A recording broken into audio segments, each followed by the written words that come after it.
పూజనీయం ప్రభాదివ్యకాయం ప్రకీర్తిప్రదాయం భజేమానగాత్రం భజేహం పవిత్రం. అది రామాయణ మహాయుద్ధం భీకరంగా సాగుతున్న తరుణం. శ్రీరామచంద్రుడి సారథ్యంలో వానర సైన్యంతో విజృంభిస్తూ లక్ష్మణస్వామి తనతో పోరాటం చేస్తున్న రావణుడి కుమారుడు ఇంద్రజిత్ తనని బాణంతో ఒక్క వేటుతో వేరు చేశాడు. ఇంద్రజిత్ మరణపడుతున్న రావణుడు ఆవేశంతో ప్రతీకారం కోసం పాతాళ లోకాధిపతి తన సోదరుడు అయినటువంటి మహిరావణుడి సహకారం కోరాడు.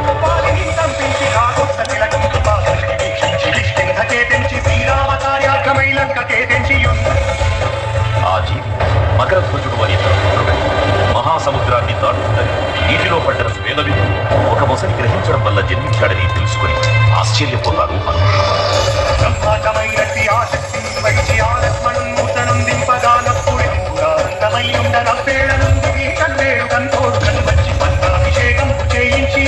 శ్రీరామహాదేవిని తెచ్చి శ్రీరామపుణ్ణిచ్చి అంతన్నయోధ్యాపురిని తెచ్చి